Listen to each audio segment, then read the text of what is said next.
Hello students, नमस्ते। मैं राहुल सचवानी आप सभी का फिर से वेलकम करता हूं साइंस की इस क्लास में, जहां पर हम लोग 9th क्लास की साइंस पढ़ रहे हैं और मज़ा आ रहा है। हमको मज़ा आ रहा ना? नहीं आ रहा तो भी हाँ बोलने का है, ठीक है? तो फिर आएगा ना। कहते हैं अंग्रेजी में कहावत होती है, fake it till you make it. इसका मतलब ये होता है कि आप ऐसे झूठ मूठ में ही कोशिश तो करो। जैसे कोई काम है आपसे नहीं हो रहा, आप कोशिश करो, नहीं हो रहा लेकिन कोशिश करो। तब तक ऐसे करो, दिखाओ करो कि हाँ हाँ मैं करता हूँ, हाँ हाँ मैं करता हूँ। तब तक करो जिस दिन तक वो हो नहीं जाता आपसे। तो fake it till you make it, मजा आने लगेगा। और साइंस सबसे ज्यादा इंटरेस्टिंग सब्जेक्ट है, आप इस बात को मान करके चलो। तो आज की क्लास में हमें क्या करना है? आज की क्लास में पहले की क्लास में जो जहां छोड़ा था उसको आगे कंटिन्यू करना है। कहाँ छोड़े थे अपन पहले की क्लास में? तो पिछली क्लास में हम पदार्थ की अवस्थाओं के बारे में पढ़ रहे हैं, याद होगा आपको। थोड़े क्वेश्चंस किए थे शुरू में, पाठ्यनिहित प्रश्न जो थे, इन टेक्स्ट क्वेश्चंस वो। फिर उसके बाद हम लोग पदार्थ की अवस्थाएं पढ़ रहे थे। तो अवस्थाओं के हम गुणधर्मों को एक टेबल बना रखी थी अपन ने। तो हमने 5 गुणधर्म जो है लास्ट क्लास में पढ़ लिए थे। यहां तक हमने पढ़ लिया था कि पदार्थ के कणों के बीच आकर्षण बल सर्वाधिक होता है।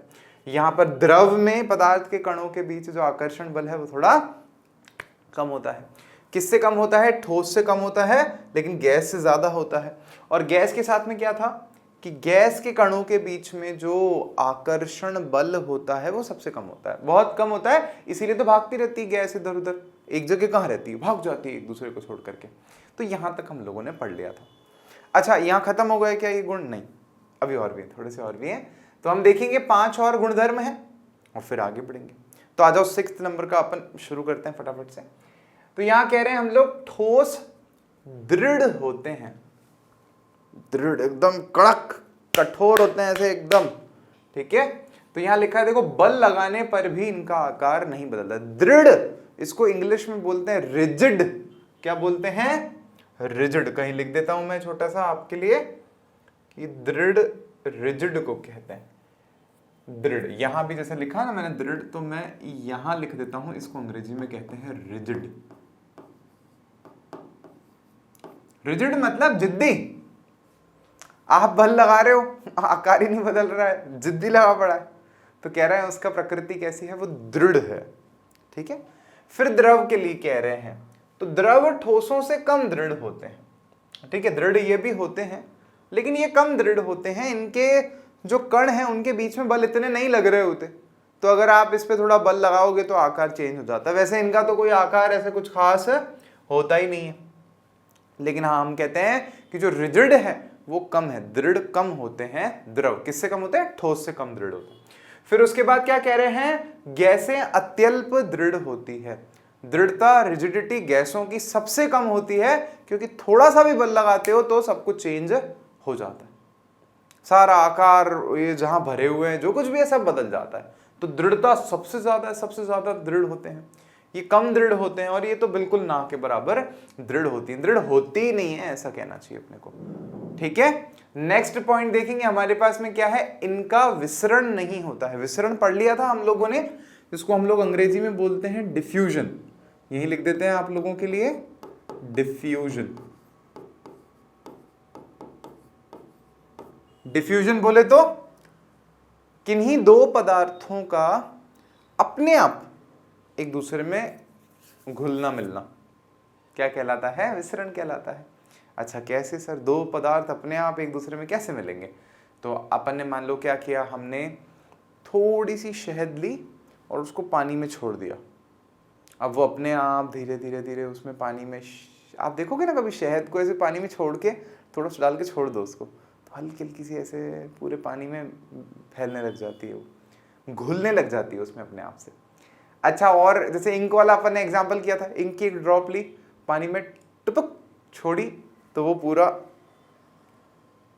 ऐसे फैलने लग जाती है वहां पे, अपने आप हो रहा है, कुछ कर थोड़ी रहे हैं उसके लिए अपन। सही बात है। लेकिन यहां पर कह रहे हैं कि इनका विसरण नहीं होता है, ठोसों का विसरण नहीं होता है। अच्छा, क्या मतलब है? मैंने नमक लिया और यहां पे हाथ में मेरे पास चीनी है, मान लो चीनी में नमक डाल दिया, होगा क्या विसरण? कि नमक गिर गया है, फिर चीनी के दानों दानों के बीच में अपने आप जा रहा है जगह बना करके? नहीं होगा ना, ऐसा नहीं होता, ऐसा बिल्कुल भी नहीं होता। पत्थर है, कहाँ विसरण होगा उनका? नहीं होता विसरण। ऐसे पत्थर डाला पानी में तो पत्थर ऐसे भाग रहा है इधर उधर, ऐसा नहीं होता ना, टुकड़े टुकड़े हो गया, चूरा चूरा हो गया, घुल रहा है पूरा उसमें, ऐसा नहीं होता है। तो ठोसों के विसरण नहीं होते हैं। और यूं समझेंगे तो ज्यादा बेहतर होगा कि ठोसों का ठोसों में विसरण तो बिल्कुल भी नहीं होता। ठोस को अगर ठोस में डालोगे तो कोई विसरण नहीं होता। मूंगफली डाली अपन ने नमकीन के पैकेट में, तो क्या मूंगफली पूरे नमकीन के पैकेट में फैल जाती है क्या अपने आप? नहीं होता ना, विसरण नहीं होता, घुलती नहीं है, ऐसा कह रहे। फिर यहां पर कह रहे हैं द्रव में ठोस और द्रव और गैस तीनों का विसरण संभव है। ये इंटरेस्टिंग है, यही मैं आपको समझाना चाह रहा था, समझ में आ जाएगा। अगर कोई घोलने वाली चीज आपके पास द्रव है, जैसे मान लो पानी है, तो आपने क्या किया, थोड़ा सा मान लेते हैं शक्कर उसमें डाल दी, छोड़ दिया उसको, तो वो शक्कर धीरे धीरे धीरे धीरे धीरे धीरे धीरे अपने आप घुलती है उसमें। तो आपने जो शक्कर डाली वो तो ठोस है, तो ठोस का द्रव में विसरण हो सकता है, हो सकता है, ऐसे जरूरी नहीं कि होगा। मिट्टी डाल दो तुम पानी में, कोई नहीं होगा विसरण उसका, तो बैठ जाएगी नीचे जाकर के, क्योंकि वो घुलनशील नहीं है। तो क्या कह रहे हैं कि किसी ठोस का द्रव में विसरण हो सकता है, हाँ हो सकता है। किसी द्रव का द्रव में विसरण बिल्कुल हो सकता है, क्यों नहीं हो सकता? स्याही डाली थी ना अपन ने, स्याही जब एक बूंद जैसी टुपुक करके पानी में डाली थी तो पूरे पानी में फैल गई थी। और फिर कह रहे हैं कि गैस का द्रव में विसरण भी होता है। अच्छा सर, गैस का द्रव में विसरण कैसे होता है? वो कोल्ड ड्रिंक पियो, ऑरेंज मिलती है, ऐसे ऐसे पीनी नहीं चाहिए, अच्छी चीज नहीं होती वो। लेकिन वो सोडा भी पियोगे, नींबू सोडा बाहर बाजार में मिलती है, तो उसमें पीते हैं तो ऐसा लगता है ना गैस जा रही है अंदर, फिर ऐसे नाक से भी डकार आती है कभी कभी, ऐसा अजीब मस्त मजा आ जाता है कि अरे वाह मजा आ गया मजा। तो वो जो गैस है वो क्या है? असल में जो कोल्ड ड्रिंक आती है इनको कार्बोनेटेड वाटर बोलते हैं। क्या बोलते हैं? कार्बोनेटेड द्रव। तो कार्बोनेटेड वाटर है, इनमें कार्बन डाइऑक्साइड होती है, और वो कार्बन डाइऑक्साइड गैस पानी में घुली हुई होती है, विसृत होती है पानी में वो। आप बड़ी क्लासेस में और पढ़ेंगे कि ऐसा कैसे होता है। हेनरी एक साइंटिस्ट है, उन्होंने नेम दिया था, उसके अनुसार विसरण को समझते हैं हम लोग। 12th क्लास में पूरा चैप्टर है इस पर केमिस्ट्री में। तो यहां पर हम देख पा रहे हैं कि गैसें भी जो हैं द्रव में घुलती हैं, यहां तक कि समुद्र में या नदियों में या तालाबों में ऑक्सीजन होती है पानी में। भाई देखो, पानी का सूत्र होता है H2O, तो इस सूत्र में जो ऑक्सीजन है मैं उसकी बात नहीं कर रहा हूं। पानी पानी पानी पानी पानी पानी पानी, और बीच बीच में ऑक्सीजन के O2 O2 O2 O2 O2 O2 के खूब सारे हमारे पास में क्या होते हैं, अणु होते हैं। वो जो ऑक्सीजन है वही मछलियां लेती हैं, या जो जीव वहां पर रह रहे हैं उस समुद्र में, उस पानी में, वो उसी ऑक्सीजन को काम में ले रहे होते हैं। आई बात समझ में? तो यहां पर भी हम देख रहे हैं कि जो गैसें हैं वो द्रवों में विसरित हो सकती हैं, विसरण उनका संभव होता है। और यहां पर बात करेंगे तो देखो, गैसों का अन्य गैसों में तो फटाक से विसरण होता है, फटाक। आपने को दो गैसें ली है ना, और जैसे मान लो कि ऐसे एक डब्बा है तो बड़ा, उसमें बीच में एक दीवार है, यहाँ पे एक गैस है गैस 1, यहाँ पे गैस 2 है, और जैसे ही आपने दीवार हटा दी बीच में से, दोनों गैसें मिक्स हो जाएंगी अपने आप होंगी, आपको कुछ नहीं करना उसके लिए। अरे तुम ये देखो, क्लास में कोई मूली के पराठे खाकर अगर आया है और वो उस कोने में बैठा है, और अगर आप इस कोने में बैठे हो, तो अपने आप कौन है ये, कौन है ऐसा होता है ना। तो गैस का विसरण हो रहा है ना, वायु में गैस का विसरण हो रहा है। कोई भी खुशबू आती है बाहर से, स्कूल में बैठे हैं, बाहर से समोसे वाला गुजर रहा है गरम गरम कुछ, हाँ तो खुशबू आ जाती है, तो कैसे मन जो है हमारा ललचा उठता है। तो चले देखिए, नेक्स्ट देखते हैं। नेक्स्ट गुण है इनका घनत्व अधिक होता है, इनका घनत्व अधिक होता है। अच्छा, इसके लिए हमको पहले जो है घनत्व को समझना पड़ेगा। घनत्व भी आगे भी आएगा, बट ठीक है यहां पर आ गया है तो मैं आपको यहीं समझा देता हूं घनत्व। तो हम एक काम करते हैं, एक पेज ऐड करते हैं। तो देखें, घनत्व को समझेंगे। घनत्व हमारे पास में एक भौतिक राशि है। अच्छा, भौतिक राशि क्या होती है? वैसे हमें 8वें अध्याय में समझना है, थोड़ा सा आप ध्यान से सुनेंगे मेरी बात। इस दुनिया में जिस भी चीज को हम नाप सकते हैं ना, उसको हम भौतिक राशि बोलते हैं। जैसे हम लंबाई को नाप सकते हैं, है ना, गहराई को हम लोग नाप सकते हैं, या हम लोग गति को नाप सकते हैं। हम बोलते हैं ना चाल की, कितनी तेज गति से कोई चल रहा है, 5 किलोमीटर प्रति घंटा की स्पीड से चल रहा है कि 500 किलोमीटर प्रति घंटा। तो उसको हम लोग नाप सकते हैं, या और भी चीज़ें जैसे तापमान को हम लोग नाप सकते हैं। तो ये सारी चीज़ें हमारे पास में क्या है, भौतिक राशियाँ। ये जो राशियाँ हैं ये क्या कहलाती हैं, भौतिक राशियाँ कहलाती हैं। तो अब मैं कभी भी बोलूँ कि भौतिक राशि, तो आप समझ जाएंगे मेरी बात कि भौतिक राशि क्या होती है, या इसको हम लोग अंग्रेजी में फिजिकल क्वांटिटी बोलते हैं। तो घनत्व भी क्या है, हमारे पास में एक भौतिक राशि है जो नापने तोलने के काम में हमारे आती है। अच्छा, इससे क्या चीज़ को नापते हैं, हर एक जो अलग अलग भौतिक राशि है उसका अलग अलग महत्व है, उससे हम अलग तरह के किसी गुण को नापते हैं। जैसे कोई कितना भारी है तो ये हम लंबाई में नहीं नापते, इसके लिए हमने द्रव्यमान को चुन रखा है कि कोई कितना भारी है हम बताएंगे किलोग्राम में। तो किलोग्राम में अगर कोई चीज बता रहे हैं मतलब वो उसका क्या है, द्रव्यमान का गुण है। अच्छा ठीक है सर। तो घनत्व, तो अब देखेंगे घनत्व का हमारे पास में सूत्र क्या होता है। तो पहली बात तो घनत्व को हम लोग लिखते हैं डी से, क्यों, क्योंकि घनत्व को अंग्रेजी में हम लोग बोलते हैं डेंसिटी। क्या बोलते हैं, डेंसिटी। सब जने नोट करेंगे इसको। तो डेंसिटी का जो हमारे पास में सूत्र है घनत्व का, वो क्या होता है, वो होता है द्रव्यमान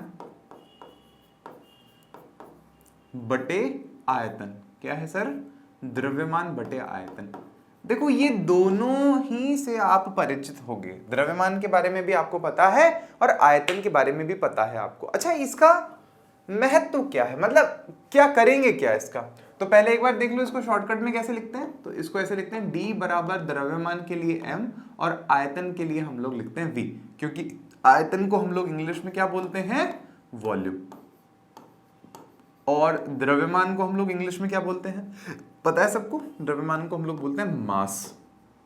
तो इसीलिए यहां लिखा हमने मास का M और वॉल्यूम का V और डेंसिटी का D। अच्छा ठीक है, अभी समझेंगे कि ये चीज क्या है। तो ध्यान से समझेंगे, एक छोटा सा एग्जाम्पल हम लोग ले रहे हैं। उदाहरण है हमारे पास में घनत्व को समझने के लिए। मान लीजिए हमारे पास में 1 किलोग्राम क्या है, रुई है। रुई बोले तो कॉटन, सब समझते हैं। रुई, जिन गद्दों पर हम सोते हैं रुई के बने होते हैं आज भी। और हमारे पास में एक और चीज है, और वो क्या है, 1 किलोग्राम लोहे का भाट या लोहे का एक टुकड़ा।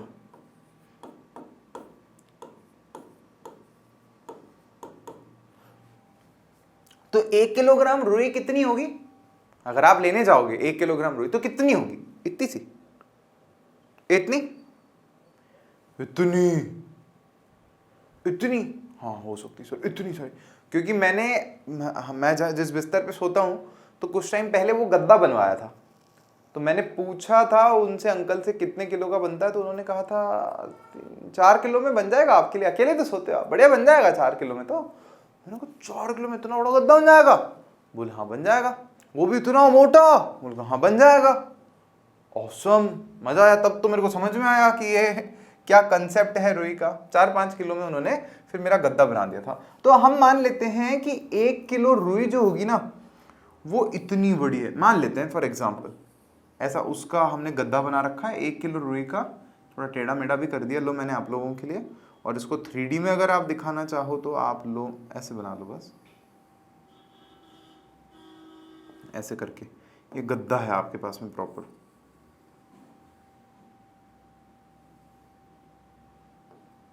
ठीक है, ये गद्दा है आपके पास में प्रॉपर। तो 1 किलो रुई है, और ये 1 किलो लोहे का टुकड़ा कितना सा होगा, वो होता है ना भाट नापने का, वजन तोलने का, ये लो 1 किलो, तो ये तो कितना सा होगा, ये इतना सा है।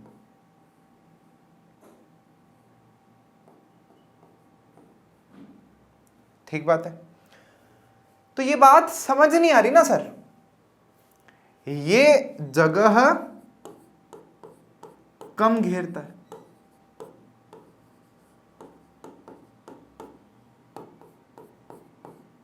ठीक है, ये जो लोहे का टुकड़ा है जगह कम घेरता है, और ये जो रुई है 1 किलो ये जगह ज्यादा घेरती है। मतलब इसका आयतन ज्यादा है, आयतन ज्यादा है, लेकिन द्रव्यमान जो है इसका वो कम है।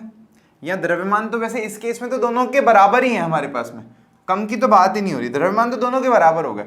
और यहाँ पे जो आयतन होगा हमारे पास में, इसका जो आयतन है वो काफी कम है। आयतन का मतलब होता है जगह कितनी घेर रहा है, तो ये तो बहुत कम जगह घेर रहा है और ये तो बहुत ज्यादा जगह घेर रही है रुई।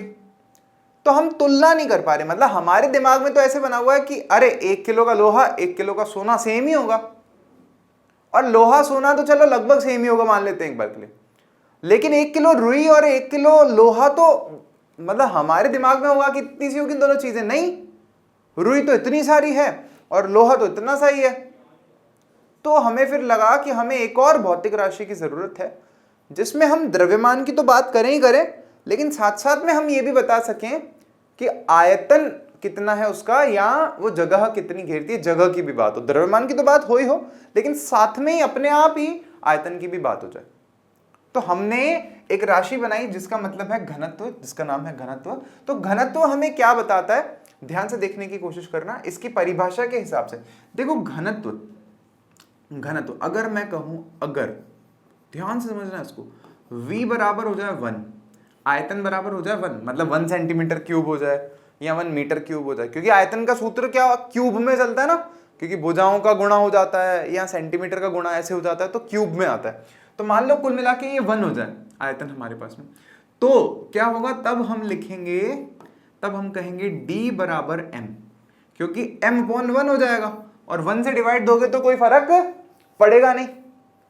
तो हमने बोला घनत्व क्या है, घनत्व किसी चीज का द्रव्यमान है। कब? घनत्व किसी चीज का द्रव्यमान है कब? जब उस चीज का आयतन 1 हो। घनत्व किसी चीज का क्या है, द्रव्यमान है। कब? जब उसका आयतन क्या हो, एकांक हो, इकाई हो। एकांक मतलब एक अंक, और इकाई का मतलब ही होता है 1, तो 1 यूनिट हो। जब उसका आयतन क्या हो, 1 यूनिट हो, तो घनत्व ही किसके बराबर हो जाता है, द्रव्यमान के बराबर हो जाता है। आप समझना इस बात को क्या कहना चाह रहा हूं मैं। अगर हमें इन दोनों चीजों की तुलना करनी है, कि दोनों के घनत्व की तुलना करनी है हमें, तो घनत्व कैसे निकालेंगे हम क्या करेंगे, इसका द्रव्यमान देखना जब इसका आयतन 1 हो। मान लो मैं इसमें 1 सेंटीमीटर क्यूब का डब्बा बनाऊंगा, 1 सेंटीमीटर क्यूब का घन बनाएंगे इसमें, किसका, 1 सेंटीमीटर क्यूब का घन, मतलब इसका आयतन कितना है इस डब्बे का, 1 सेंटीमीटर क्यूब। इसकी ये वाली भुजा भी 1 है, ये वाली भी 1 सेंटीमीटर है, ये वाली भी 1 सेंटीमीटर है, तीनों को जब मल्टीप्लाई किया तो क्या आया, 1 सेंटीमीटर क्यूब आया।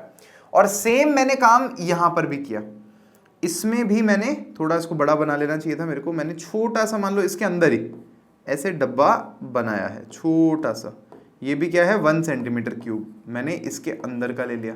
तो दोनों के अंदर मैंने जगह सेम ले लिया। अब मैं दोनों की तुलना कर सकता हूं। अब मैंने कहा कि इसका इतना सा टुकड़ा काट के निकाला जिसका आयतन 1 सेंटीमीटर क्यूब है, उसका मैंने द्रव्यमान निकाला। तो मान लो उसका द्रव्यमान मेरे पास में लोहे के इस टुकड़े में थोड़ा ज्यादा आया, कितना आया, मान लेता हूं वो द्रव्यमान मेरे पास में आया 50 ग्राम। कितना आया, 50 ग्राम आया मान लो। अच्छा रुई में, तो रुई तो दूर दूर होती है ना, तो इतने से टुकड़े को निकाल लोगे तो क्या 2 ग्राम भी नहीं आएगी। तो यहां पे मान लो कि उसका इसका जो द्रव्यमान आया हमारे पास में वो कितना आया, लेट्स से 2 ग्राम। तो अब देखो, अब पता चल रहा है हमें कि असल में किसका घनत्व ज्यादा है, घना कौन सा ज्यादा है, मतलब किसके कण पास पास में है। तो कहा सर लोहे के कण पास पास में है। क्यों? क्योंकि उसके एक आयतन में, इतने छोटे से आयतन में 50 ग्राम आ जाता है।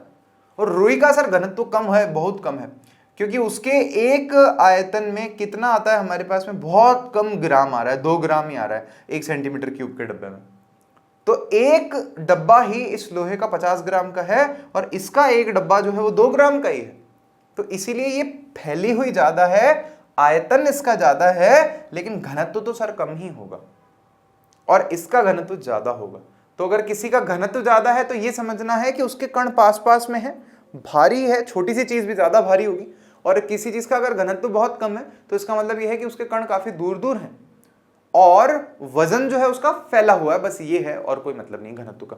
अच्छा घनत्व के मात्रक की अगर मैं बात करूं तो द्रव्यमान का मात्रक क्या होता है, ऐसा ही मात्रक किलोग्राम होता है, और आयतन का हमारे पास में मात्रक क्या होता है, मीटर क्यूब होता है। या फिर जैसे आप ये भी लिख सकते हैं कि किलोग्राम प्रति सेंटीमीटर क्यूब भी हो सकता है, ऐसे बदल सकते हैं मात्रक, तो ग्राम प्रति सेंटीमीटर क्यूब भी हो सकता है, कुछ भी हो सकता है। तो जो जो मात्रक है हम उनको काम में ले सकते हैं। आई होप आपको घनत्व की कहानी जो है अब तक की वो समझ में आई होगी। अब पीछे देखेंगे हम लोग यहाँ पर, तो इनका घनत्व सबसे अधिक होता है। ठोस जो होते हैं उनका घनत्व ज्यादा होता है। घनत्व अधिक होने का मतलब है कण काफी ज्यादा पास पास में है, कम जगह में ही ज्यादा द्रव्यमान है, बस इतना सा मतलब है और कोई मतलब नहीं।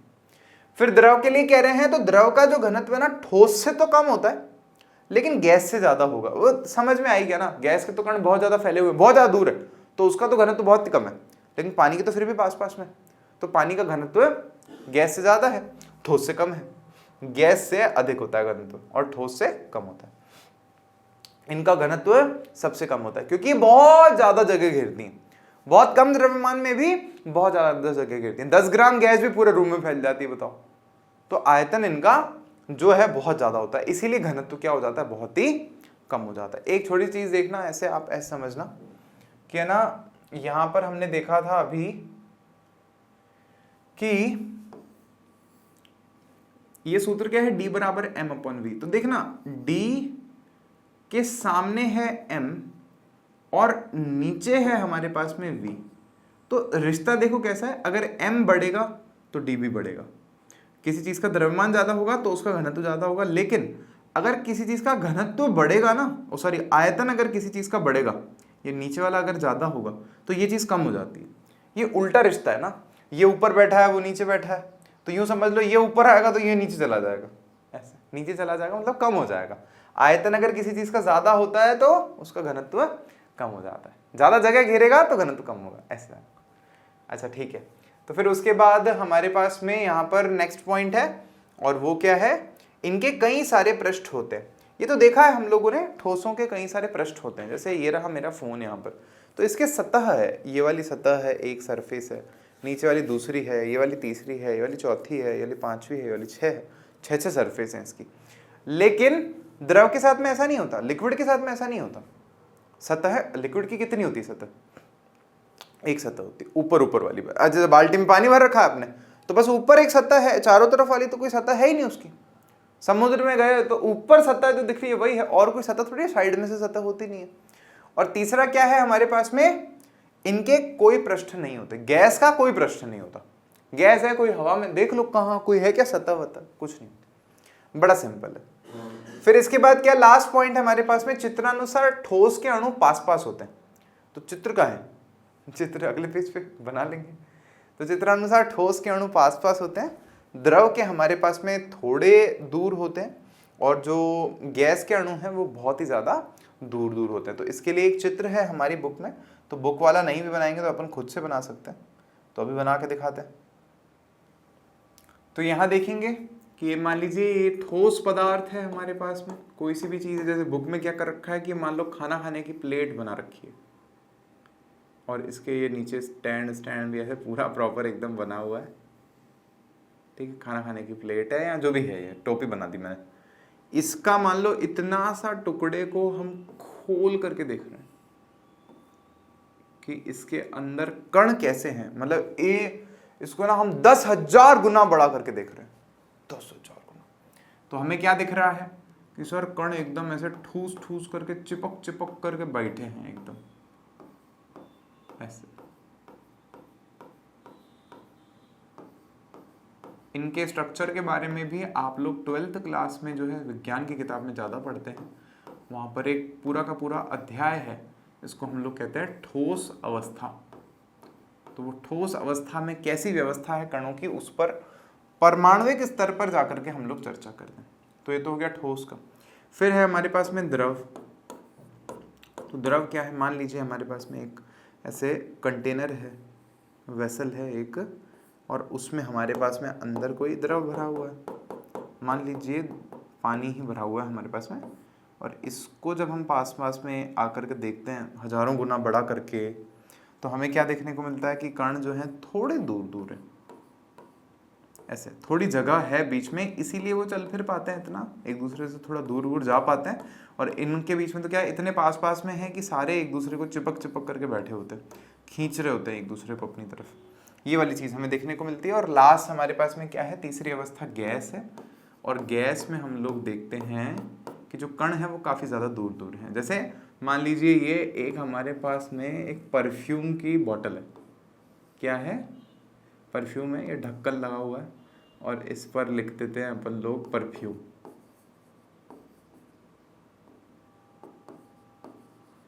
तो इसके अंदर हमने मान लीजिए इतना सा हिस्सा लिया और उसमें हमने जूम करके देखा कि जो कण है वो कितना दूर दूर है। तो हमें क्या देखने को मिल रहा है, ऐसे है, ठीक है। तो गैस के जो कण हैं वो काफी ज्यादा दूर दूर हमें देखने को मिलते हैं। बड़े आगे बढ़े, ये तो हो गए हमारे पास में क्या, जो भी हमारे पास में पदार्थ की अवस्थाएं हैं उनके गुणधर्म हो गए सारे के सारे। अब हम लोग क्या करेंगे, थोड़े से छोटे छोटे जो इनसे रिलेटेड क्वेश्चन आंसर्स पूछे हुए ना हमारी पुस्तक में, उनको हम लोग देखेंगे। अच्छा एक चीज बताऊं मैं आपको अच्छी, इससे आगे बढ़ने से पहले, कि जो गैस है ना, क्योंकि गैस के कण पता है इतने दूर दूर होते हैं, इसीलिए गैस के कणों को बहुत ज्यादा पास पास ला करके छोटे सिलेंडर में भी हम लोग भर देते हैं। बुक में एग्जाम्पल दिया हुआ है। फॉर एग्जाम्पल सीएनजी आप सबने सुना है, वो ऑटो रिक्शा चलते हैं सीएनजी पे, तो ये पूरी इसका जो डेफिनेशन है, यहाँ पूरा शब्द है वो क्या होता है, कंप्रेस्ड नेचुरल गैस। आपने पढ़ा होगा इससे भी पहले, संभावना है पूरी की पूरी, या इसको हिंदी में हम लोग कहते हैं संपिंडित प्राकृतिक गैस।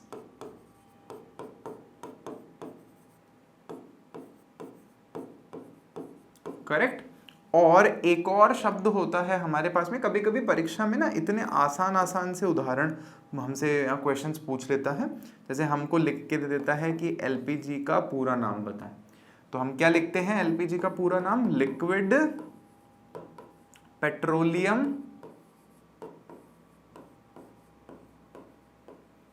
गैस,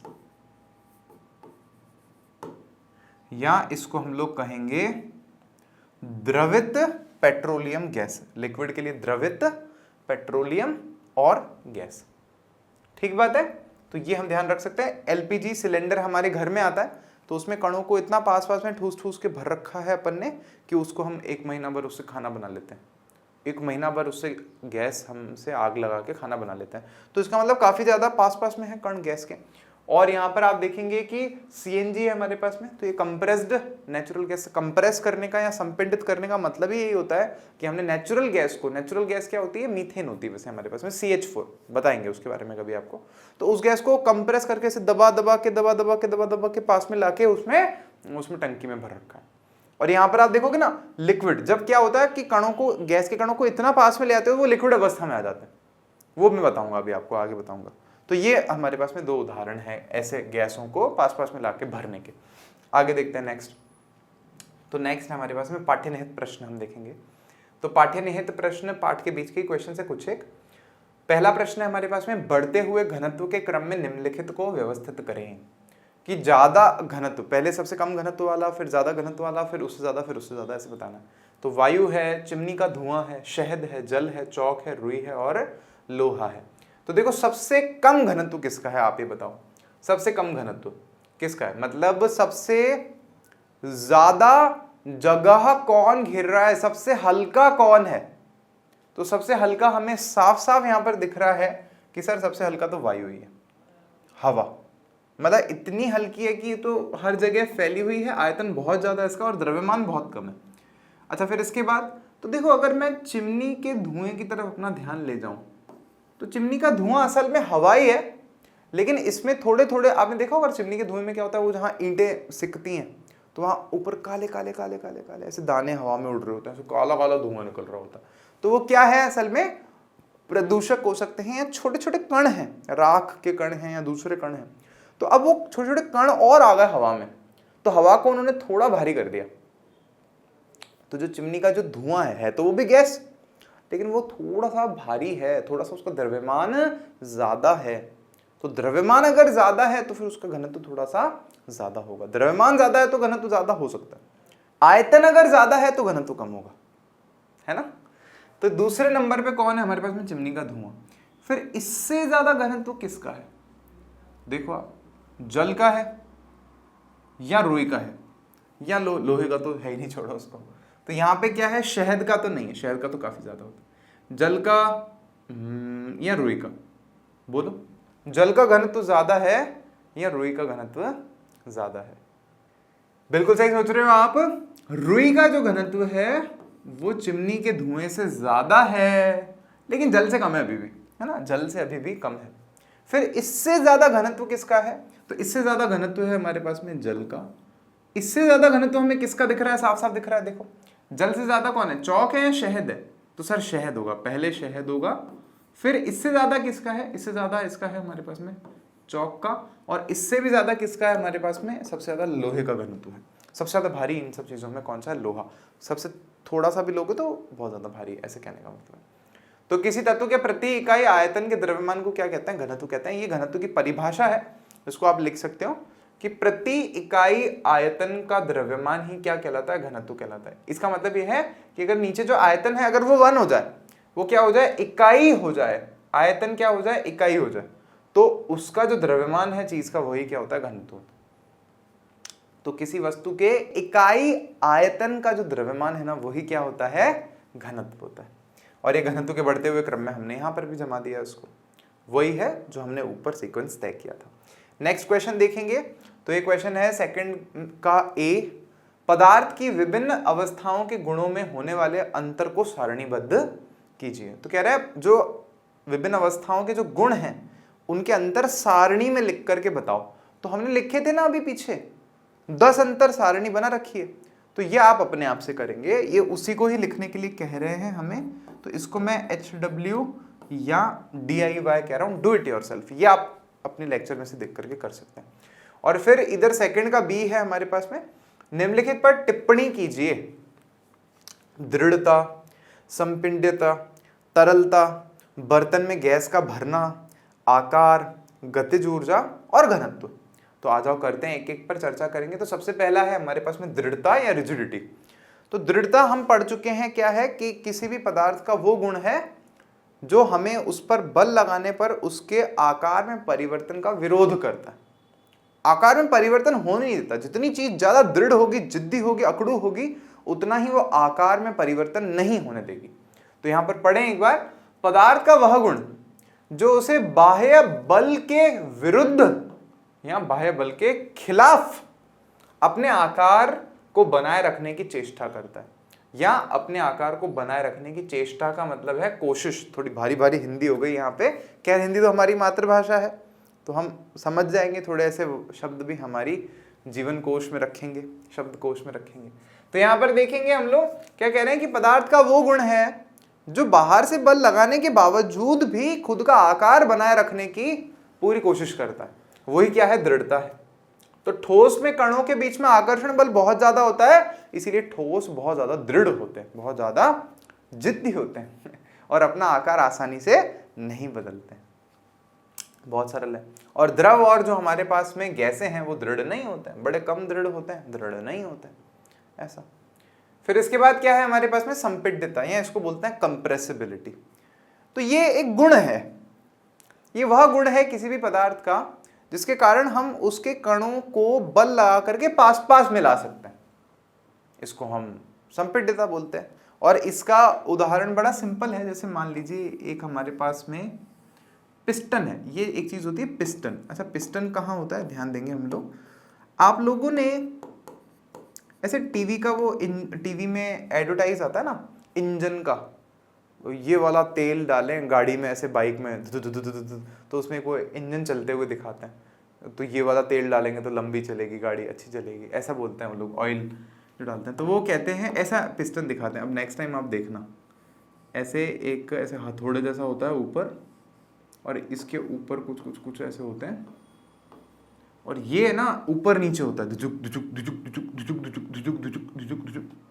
तो ये एक पिस्टन कहते हैं, इस मशीन को हम लोग पिस्टन बोलते हैं। गाड़ियों के इंजन में यही होती है। तो हम कहते हैं कि यहाँ पर जैसे मान लीजिए हमारे पास में क्या होते हैं, जैसे पेट्रोल के कण होते हैं, ऐसा। अभी हम लोग मान रहे हैं कि ये गाड़ी वाला नहीं है, पेट्रोल नहीं है, इसमें कोई गैस भरी हुई है, ऐसा मान रहे हैं हम लोग। तो अब अगर हम लोगों ने क्या किया, मान लीजिए इसको दबा के नीचे लाए, इस पर बल लगा करके, और हम इसको नीचे लाए, तो क्या होगा कि ये जो सारे गैस के कण हैं ये पास पास पास पास पास पास पास पास आ जाएंगे। ऐसा हम कब कर पाए? जब वो गैस के कण पहले से दूर दूर थे। अगर ये किसी कोई ठोस भरा हुआ होता, लोहा भरा हुआ होता, तो आप ऊपर से धक्का लगा भी देते तो कुछ फर्क नहीं पड़ता, क्योंकि वो कण पहले ही इतने पास पास में है कि और ज्यादा पास पास में हो ही नहीं सकते। लेकिन आप गैस को ऐसे पिचका करके पास पास में ला सकते हो। तो संपीड्यता यही गुण है, कंप्रेसिबिलिटी यही गुण है। तो क्या है यह गुण? देखो, पदार्थ के कणों के बीच रिक्त स्थान होते हैं, खाली जगह होती है, सही बात है। बाह्य दबाव के कारण ये कण समीप आ जाते हैं। अगर बाहर से दबाव लगाया जाता है, बल लगाया जाता है, तो ये कण पास पास आ जाते हैं। और पदार्थ के इसी गुण को हम लोग क्या कहते हैं? कंप्रेसिबिलिटी या संपिंड्यता, इसको हम लोग कहते हैं। द्रव तथा गैस संपिंडनीय होते हैं। द्रव बहुत कम होते हैं। देखो इसको और ध्यान देना, आप ये ना लिखो तो बेहतर है, ठीक है? आप लिखना गैसें जो है वो अत्यधिक संपिंडनीय होती है। द्रव बहुत कम होते हैं ना, बहुत नेग्लिजिबल होते हैं, बहुत कम, नगण्य। और फिर हम कह रहे हैं गैसें सर्वाधिक संपिंडित की जा सकती हैं। गैसों को हम लोग सबसे ज्यादा संपिंडित कर सकते हैं। ठोस की संपिंडितता नगण्य होती है? होती नहीं है, आप ये मान करके चले। इसलिए इसका आकार और आयतन निश्चित होते हैं, और यही कारण है कि इसका आकार और आयतन जो है फिक्स रहते हैं, बदलता नहीं है ठोस का आकार और आयतन। इस गुण के कारण अत्यधिक आयतन की गैस को एक कम आयतन के छोटे से सिलेंडर में भी भरा जा सकता है, क्योंकि गैस के कणों के बीच में जगह बहुत ज्यादा है, गैस की संपिंडता बहुत ही ज्यादा है, तो इसीलिए उसको हम एक छोटे से सिलेंडर में भी बंद करके पैक कर सकते हैं। चलिए तो बढ़ते हैं हम लोग आगे। तो नेक्स्ट है हमारे पास में गुण तरलता या फ्लूइडिटी। तरलता भी पढ़ चुके हैं। देखो ये क्या है हमारे पास में? पदार्थ के कणों का बहने का गुणधर्म जो है वही तरलता है। तो बह वही पदार्थ सकता है जिसके कणों के बीच में बल कम लग रहा हो, तो ही तो वो खुलेआम जाके बह पाएगा ना। तो द्रव और गैसें तरल कहलाते हैं, ठोस नहीं बह सकते। तो देखें क्या है, पदार्थ के बहने की प्रवृत्ति को ही क्या कहते हैं? तरलता कहते हैं। द्रव तथा गैसें बह सकती हैं, इसलिए इन्हें तरल पदार्थ कहते हैं। ठोस बिल्कुल नहीं बह सकते, ये गलत लिखा हुआ है, ल आधा आएगा, छोटे छोटे से ग्रामर के एरर्स हैं इसमें, ठीक है? तो बिल्कुल नहीं बहते। गैसें सभी दिशाओं में बह सकती हैं, गैसें जो है वो सभी दिशाओं में कैसे भी बह सकती हैं। और गैसों की तरलता जो है वो द्रवों से भी ज्यादा होती है। द्रव इतना नहीं बह सकते, गैसें तो कहीं भी बह सकती। और क्योंकि ऐसा क्यों होता है? क्योंकि इनके कणों के बीच में जो है आकर्षण बल कम है, कणों के बीच में दूरी बहुत ज्यादा है, तो वो दूर दूर दूर दूर तक जाकर के बह सकती हैं। समझ गए शब्द ने? नेक्स्ट पे चले। नेक्स्ट है हमारे पास में बर्तन में गैस का भरना। बड़े सिंपल है। देखो टिप्पणी करने का मतलब यह है कि देखो थोड़ी सी गैस होगी, उसको अगर आप बड़े बर्तन में डालोगे तो भी वो पूरे बर्तन को भर देगी। ज्यादा गैस होगी, अगर उसको छोटे बर्तन में डालोगे तो भी वो पूरे बर्तन को भर देगी। क्यों? क्योंकि गैस के कणों के बीच में स्थान बहुत ज्यादा होता है और गैस का आयतन कम ज्यादा हो जाता है, आसानी से हो जाता है। दबाव लगाने पर कम हो जाता है, दबाव हटाने पर ज्यादा हो जाता है। तो हम कह रहे हैं कि किसी बर्तन में गैस को आसानी से भरा जा सकता है, क्योंकि इसके कण सभी दिशाओं में तीव्र गति से चल रहे होते हैं और ये बर्तन में पूरी तरह से फैल जाते हैं। बड़े बर्तन में डालोगे तो पूरे में फैल जाते हैं। ऐसा इसके कणों की अत्यधिक गतिज ऊर्जा और नगण्य अंतराण्विक बल के कारण होता है। अब यहाँ पे एक नया शब्द है। ऐसा क्यों होता है? ये कणों की अत्यधिक गतिज ऊर्जा के कारण होता है। गतिज ऊर्जा मैं पहले भी आपको बता चुका हूं, भागने के कारण जो ऊर्जा है, जो कण जो चल रहे हैं ना किसी गैस के, उनके चलने के कारण जो ऊर्जा है उसी को हम गतिज ऊर्जा कह रहे हैं। तो ऐसा क्यों होता है? गैस के गतिज ऊर्जा के कारण होता है, गैस के कणों की गतिज ऊर्जा के कारण होता है। और साथ ही साथ में कारण यही है, गतिज ऊर्जा ज्यादा क्यों होती है? क्योंकि उनके कणों के बीच में, दो कणों के बीच में जो आकर्षण बल है वो बहुत कम है, तो इसीलिए कण एक दूसरे को चिपक आकर बैठते नहीं है, दूर दूर रहने देते, ऐसा। नेक्स्ट देखेंगे। नेक्स्ट है हमारे पास में आकार या शेप। अच्छा, इस पे क्या लिखेंगे? तो हम लिखेंगे कि देखो ठोस जो है हमारे पास में, उनका आकार कैसा होता है? निश्चित होता है। द्रवों का और गैसों का आकार हमारे पास में निश्चित नहीं होता। सही बात है। अच्छा, आकार क्या है? तो हम कह रहे हैं कि अगर पदार्थ के कणों के बीच में जो आकर्षण बल है वो बहुत ज्यादा मजबूत है तो उसका आकार फिक्स रहता है। अगर वो बहुत ज्यादा मजबूत नहीं है तो उसका आकार फिक्स नहीं होता है। देखो यही लिखा है, ठोस पदार्थों में अधिकतम क्या होता है? अंतराण्विक बल। अच्छा, अंतराण्विक बल समझना, अणुओं के बीच का बल। ये एक अणु है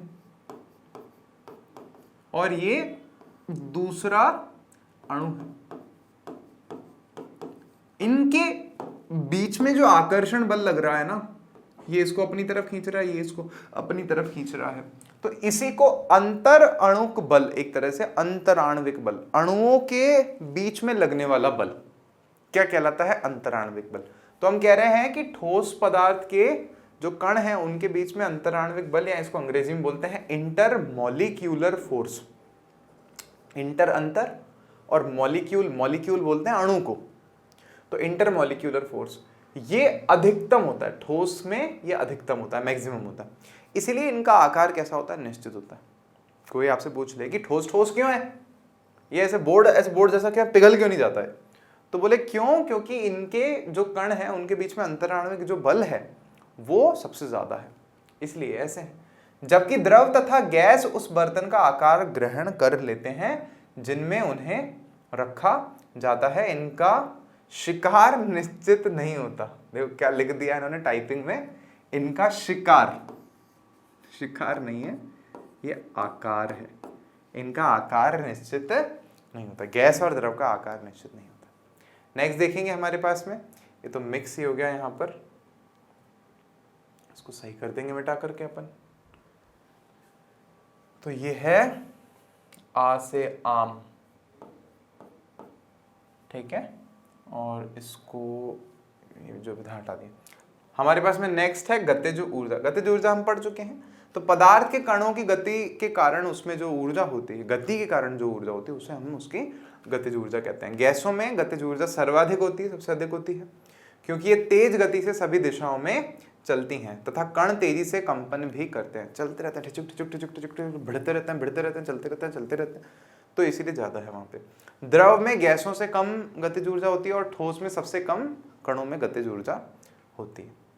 और फिर इसके बाद हम देख रहे हैं तो हमारे पास में है घनत्व। घनत्व हम पढ़ चुके हैं कि किसी भी पदार्थ के एकांक आयतन का द्रव्यमान ही क्या कहलाता है, घनत्व कहलाता है। सूत्र होता है हमारे पास में द्रव्यमान बटा आयतन, या उसको D बराबर m/v हम लोग लिखते हैं, ठीक है। स्मॉल m स्मॉल v भी लिखते हैं, मतलब स्मॉल m कैपिटल v लिखते हैं, यहाँ पे स्मॉल d आता है, वो चल जाएगा, वो समझ जाना। डेंसिटी है, मास है और वॉल्यूम है आयतन के लिए। नेक्स्ट क्या है हमारे पास में, नेक्स्ट है कारण बताएं। तो पहला प्रश्न है, गैस पूरी तरह उस बर्तन को भर देती है जिसमें इसे रखते हैं। अब बता सकते हैं आप इसका कारण, क्योंकि गैस के अणुओं के बीच में जो आकर्षण बल लग रहे होते हैं वो न्यूनतम होते हैं, वो सबसे कम होते हैं, इसीलिए उसके कण दूर दूर होते हैं और उसके कणों में गतिज ऊर्जा बहुत ज़्यादा होती है, वो सभी दिशाओं में तेज तेज चल रहे होते हैं। तो इसीलिए गैस को हम किसी भी बर्तन में रखते हैं तो वो पूरे बर्तन में फैल जाती है। ये आप इसका आंसर लिख सकते हैं। फिर सेकंड हमसे पूछा है, गैस बर्तन की दीवारों पर दबाव डालती हो। तो गैस बर्तन की दीवार पर धक्का क्यों लगाती है, प्रेशर क्यों लगाती है, क्योंकि उसके पास गतिज ऊर्जा ज्यादा है, उसके कणों के पास, उसके अणुओं के पास गतिज ऊर्जा है, और वो गतिज ऊर्जा ऐसे भिड़ती है जाके दीवार से, गैस के कण, तो वो दीवारों पर दबाव बनाती है, बस बड़ा सरल है।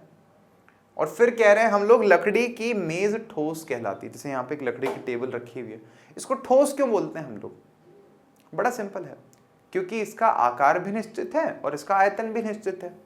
इसके कणों के बीच में जो आकर्षण बल है वो बहुत ज्यादा है, तो इसके कारण ये जिसका आकार जैसा है वैसा ही रहता है। कल भी वैसा ही था, 5 दिन पहले भी वैसा ही था, 1 साल पहले भी वैसे था, आज भी वैसा ही है, आयतन भी उतना का उतना ही है। तो इसीलिए इसको हम लोग क्या बुलाते हैं, ठोस बोलते हैं इसको हम लोग। नेक्स्ट है, हवा में हम आसानी से अपना हाथ चला सकते हैं, हुइशा हुइशा हुइशा हुइशा ऐसे करके, ठीक है। लेकिन एक ठोस लकड़ी के टुकड़े में हाथ चलाने के लिए हमें कराटे में दक्ष होना पड़ेगा, कराटे सीखना पड़ेगा, उइशो ऐसे करते हैं ना वो लोग, खटक तोड़ देते हैं लकड़ी को। तो कह रहे हैं कि उसके लिए हमें फिर कराटे सीख के आना पड़ेगा। हवा में तो हम कर लेते हैं, ऐसा क्यों? तो हम कहेंगे कि देखो, हवा के जो कण है ना, गैस के, वायु के, वो बहुत दूर दूर है, उनके बीच में बहुत ज्यादा खाली स्थान है, तो ऐसा हम कर लेते हैं। लेकिन लकड़ी के जो कण है वो काफी ज्यादा पास पास में है, ठोस है वो, और उसको फिर तोड़ने के लिए हमें ज्यादा बल लगाने की आवश्यकता फिर पड़ती है, ऐसा।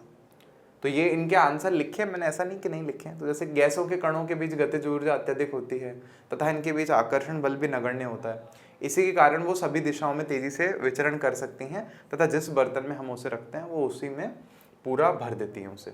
और दूसरा था कि गैसीय अवस्था में कणों की गति अनियमित और तीव्र होती है, इस कारण कण आपस में और बर्तन की दीवारों से टकराते हैं, ठीक है। और दीवार पर गैसें कणों द्वारा प्रति इकाई क्षेत्र पर लगने वाले बल के कारण गैसों का दबाव बनता है। एक छोटा सा यहाँ पर मैं आपको सूत्र सिखाता हूँ।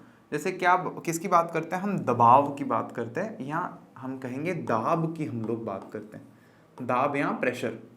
तो प्रेशर का हमारे पास में सूत्र होता है बल बटा क्षेत्रफल। तो जैसे ये भी हमारे पास में क्या होती है, एक भौतिक राशि होती है दाब, जो कि दो राशियों से मिलकर के बनी होती है, एक बल और दूसरा क्षेत्रफल। तो इसकी भी परिभाषा फिर ऐसे बनती है कि एकांक क्षेत्रफल पर लगने वाला बल ही जो होता है वो दाब के बराबर होता है। इसको हम 9th चैप्टर में पढ़ेंगे, अच्छे से पढ़ेंगे। बल को भी पढ़ेंगे अपन 9th चैप्टर में, और फिर दाब को भी हम पढ़ेंगे। तो अभी इसको छोड़ देते हैं, बट हाँ आप यूँ समझें, इसका आंसर में बस ये लिखें कि क्या होता है कि गैस के कण टकराते रहते हैं दीवारों से, तो इसके कारण फिर वो दबाव बनाते हैं। नेक्स्ट था हमारे पास में, लकड़ी की मेज को हम लोग ठोस कहते हैं क्योंकि दृढ़ वस्तु है, इसका आकार और आयतन कैसा होता है, निश्चित होता है। फिर आगे उसकी और व्याख्या आप कर सकते हो। फिर लास्ट था हमारे पास में, यहाँ पर हवा में आसानी से अपना हाथ चला सकते हैं हम लोग, क्योंकि हवा के कणों के बीच अत्यधिक खाली जगह होती है, कण दूर दूर होते हैं, और कणों के बीच आकर्षण बल बहुत ही कम होता है, नगण्य होता है। लेकिन लकड़ी के टुकड़े में ऐसा नहीं है, कण बहुत ही ज़्यादा पास पास में होते हैं, जगह नहीं होती है बिल्कुल भी। तो इसीलिए अगर हमें हाथ तोड़वाने का मन करे तो हम हाथ मार सकते हैं, नहीं तो फिर किसी कराटे वाले को बुलाओ जो सालों से तोड़ ही रहा है लकड़ियाँ अपने हाथ से, तो वो जल्दी तोड़ देगा।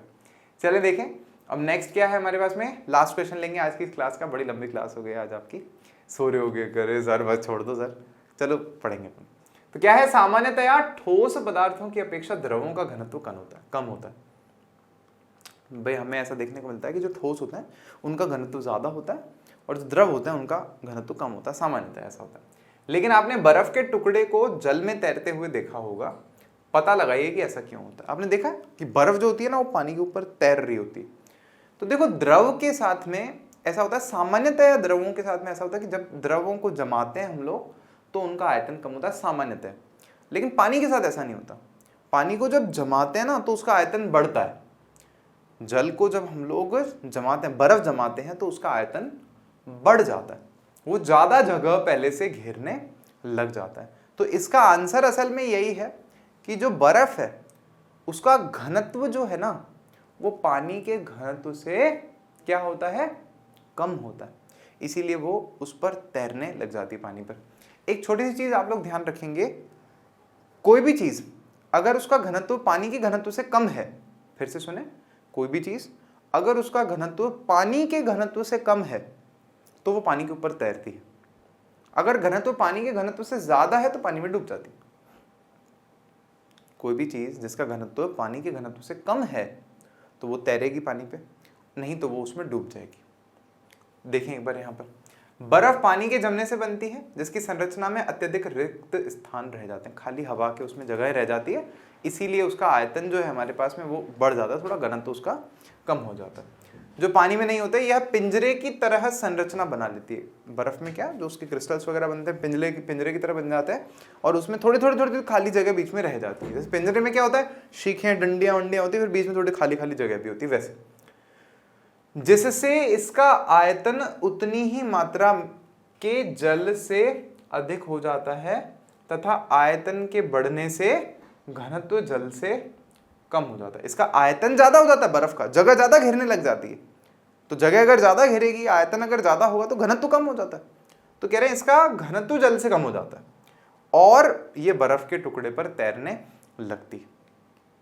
समझ गए समझने, मोटी मोटी बात आप यही याद रखें कि जो बर्फ है उसका घनत्व हमारे पास में जल के घनत्व से कम है, तो इसलिए उसके ऊपर तैरती है। अब आपके मन में एक क्वेश्चन आ सकता है कि सर लोहे के जहाज, लकड़ी के जो बेड़ी नाव होती है वो तो फिर तैरती है पानी पे, सर वो फिर क्यों नहीं डूबती? भाई लोहे का जो घनत्व है वो तो जल के घनत्व से ज्यादा है, ये तो पक्का ही है, तो फिर सर वो जहाज भी तो डूब जाना चाहिए ना, वो फिर कैसे तैरता है? तो बेटा उसके ऊपर अलग है मतलब रीजन जो है, कारण जो है अलग है, और वो हम लोग पढ़ेंगे। वो आर्किमिडीज का सिद्धांत है, वो भी हमारे फिजिक्स में है, इसी साल है, तो उसको 9th या 10th चैप्टर में वो जब आएगा तो मैं आपको अच्छे से बताऊंगा, उसको वहाँ पर समझेंगे। तो चलिए आज की क्लास में फिर हम लोग इतना ही रखते हैं, ऐसे ही पढ़ेंगे हम लोग, थोड़े सवाल थोड़े जवाब और फिर सब कुछ हम करेंगे। तो चलिए bye bye, thank you so much, take care, मिलते हैं आपसे नेक्स्ट लेक्चर में, तब तक के लिए ध्यान रखिए अपना।